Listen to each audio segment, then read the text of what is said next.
All right. Welcome, everyone, to A Mexican and a Redneck Father the World. We are your hosts and surrogate fathers, Juan and Ben. Today we'll be discussing what is a father. Juan, what is a father? That is a massive question. What is a father? And I've been thinking about that question all week long, Ben. And then, so this is going to be kind of like our introductory podcast for everybody that's listening to Mexican and Redneck Father of the World, and kind of a little bit of as far as like our heart behind this podcast. I keep on thinking, Ben, as far as what is a father? You know, a father he's patient, he's kind, he's stern, he's loving, he's caring. And then even during this process of what it is a father, is like I've been analyzing myself. Is like, what am I as a father? Well, I'm a provider to my children, spiritually and emotionally, financially. But then I'm also a father to my community, my friends, my coworkers. You know, it's being that person that cares for the individual, for their well-being, for their spiritual growth, for their financial gain, you know, in all ways. And it's willing to correct the individual, willing to carry that individual, willing to take care of the individual, regardless of their behavior, regardless of what they're doing. So it sounds like just a quick, hard, fast, one statement summation of what you said is truly being there for that person is a father. Yes. Because I think it's something that, you know, and a lot of you guys will learn this as we go through this journey together. And even as Ben and I kind of expose ourselves to you and open ourselves up to the world and kind of reveal some truth, and at times might be a little bit hard for us to reveal, but you know, and at times it might be a little bit like, oh, do we really want to go there? We're both kind of private people. Yeah, and but I think it's going to be something that's much needed right now as far as just understanding what is a father. Oh yeah, and I tell people I meet a lot of young bucks running around and they're 20, 22, whatever. They're just married. They're about to have their first child, and they tell me, "Oh, we're pregnant." I'm like, "Oh, congratulations!" And without fail, this will always spew out of my mouth, and it's the secret to being a good father. And I have 3 kids, so they kind of look at me, and they're like, "Oh, well, maybe he knows something about it." And they're like, "Well, what is the secret?" I'm like, "Well, it's being there for them regularly and remaining humble while you do it. Because you're going to make mistakes. You're going to make mistakes as a father. Oh, yeah. That's going to happen because you're a person and you're going to make mistakes. Yeah. But it's one, having the persistence to stay with that mistake and that person, to say, I'm sorry, I messed up. I don't know how it all works. I don't know how to do this.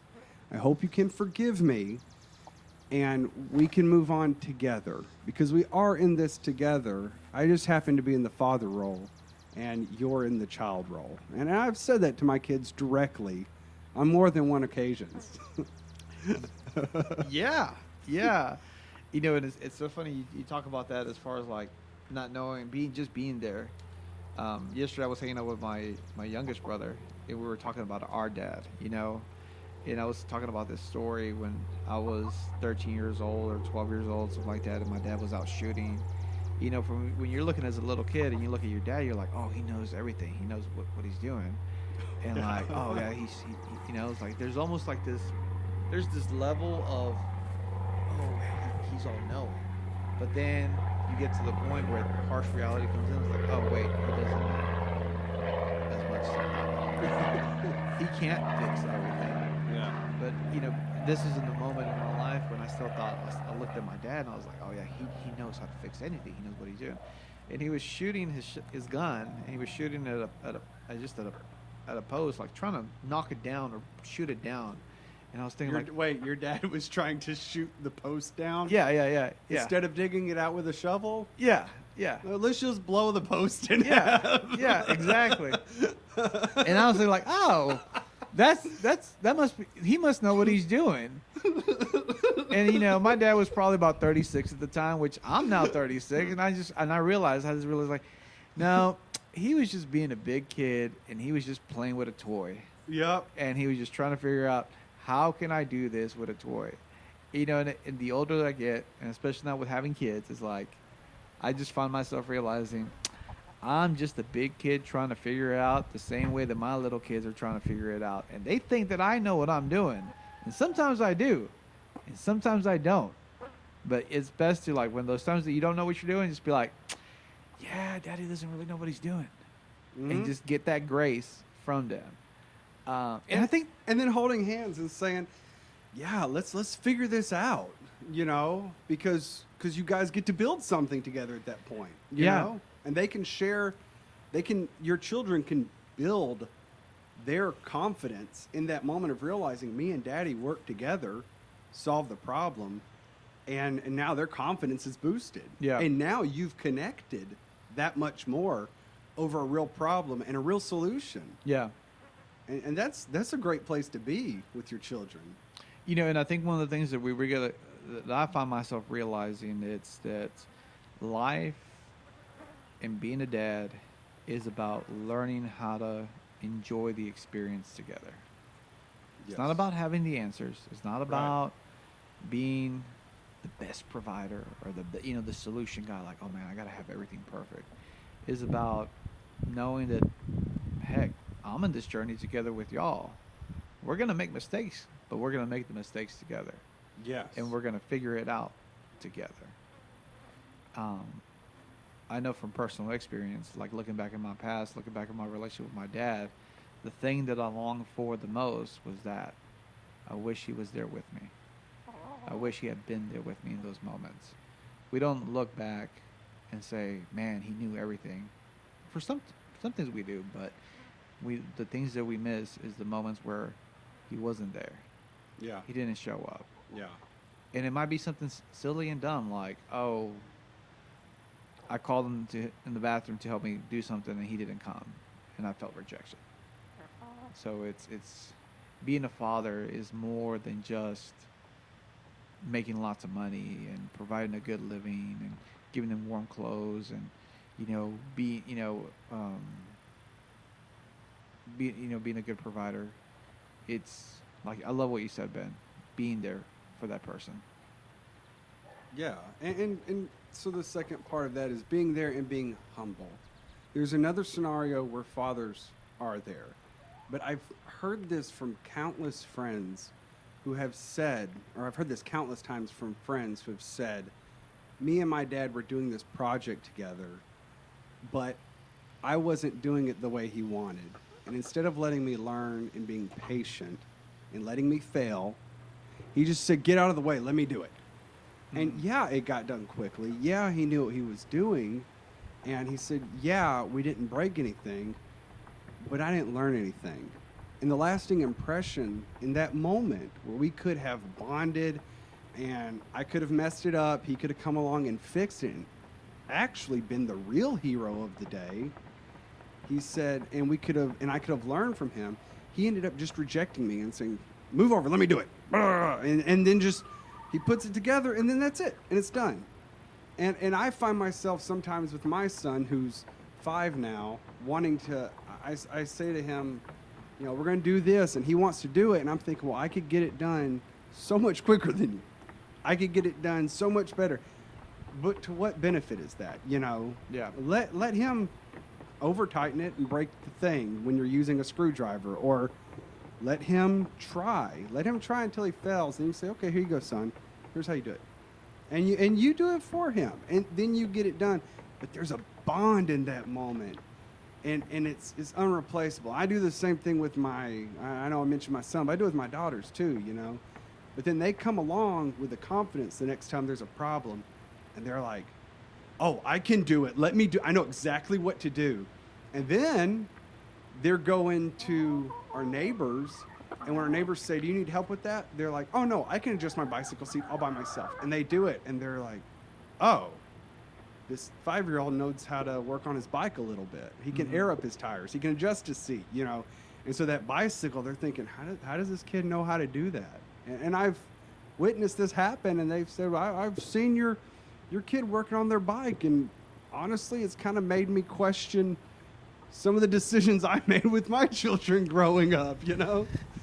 Yeah, yeah, that's such a good thing that you mentioned that, because I think it makes me think about the past experiences that I've had with my daughter. You know, my daughter, she's 5 years old, and we've had daddy daughter moments, and I'm thinking about like the really cool experiences where we like she's been part of the journey, and I've made myself be patient with her, Mm-hmm. and that's where the humility part comes Yeah. into play, which I think is huge, so huge. Staying humble, Mm-hmm. you know, the sometimes these little kids are given to us, and they are gifts, but then sometimes we look at them as more of a nuisance. Like, oh, you're just in my way. If you just get out of my way, I'd be able to finish this really quick and be done, and then we can have some fun. Yeah. But then by the time you get to the point of like, all right, I'm done. Let's have fun now. The child feels left out, abandoned, and rejected, and it's like, wait, now you want to be with me, but I wanted to be with you during the process of learning, and you rejected me, and now you want me.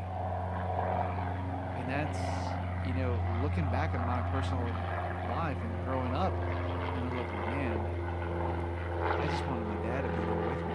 I just wanted my dad to let me make a mistake and help me learn from my mistake instead of correcting my mistake and showing me how to do it right. But I actually want to be a part of the experience of let's break this together and let's fix it together. Mm-hmm. And I think that's, maybe that's what a good father is. Somebody that lets you break something, but is there to fix it with you. Sure, sure. And we can there is a lesson to be learned from children in that there's a lot of honesty. They're just out there. And people say, "Oh, the joys of children." Well, for all the joys, they also let all their lows out. But it's because there's a lot of reasons, of course, to it, but they appreciate the journey. If they can do the journey with people they love, they don't care as much about the settings, the details, all that stuff. We go to the library every other Friday, me and my kids, and I take them. We check out so many books, but we make it fun. We listen to fun music on the way there. We're talking, we're playing games. We're disturbing everybody in the library while we're there. We thank the librarians for being nice to us and not yell at us. And then we leave and we come home and read those books every night throughout the week. And it's just this whole system of a journey, a journey, a journey. We spent really no money outside of gas, to get there. But we have a blast, and it occupies so much time. And my long-term hope is that they look back and go, my dad just wanted to be with me. My dad just wanted to be there for me and help me have a good time and show me how to have a good time and enjoy that journey with me. Yeah. And I think sometimes we get frustrated with the journey, like are we there yet? Are we there yet? And we just try to just be quiet and enjoy, but I'm finding myself thinking like, maybe I need to take some time and just enjoy that journey and spend that time instead of trying to hurry it up to the point of like, let's start having fun, but realizing that it's the whole journey, it's the whole process. It's not just the destination, but it's the journey towards that destination that you're trying to achieve. Absolutely. Absolutely. Well, guys, there's going to be many more discussions about this, and obviously this is a vast and large topic that we hope to get into as we develop this podcast. You guys kind of got a little bit of a glimpse as far as like what it is, our perspective being fathers to our children. But being a father is much more than just taking care of little ones. It's also taking care of friends, taking care of relationships that you have, Yes. and of the people that are around you. But we just welcome you to come along in this journey. We're excited to be a part of this journey with y'all, and I think it's going to be fun. And we'd like to thank you for listening to a Mexican and a redneck father the world. We are Juan and Ben. We love you, and we are proud of who you are. And We are proud for your willingness to make change.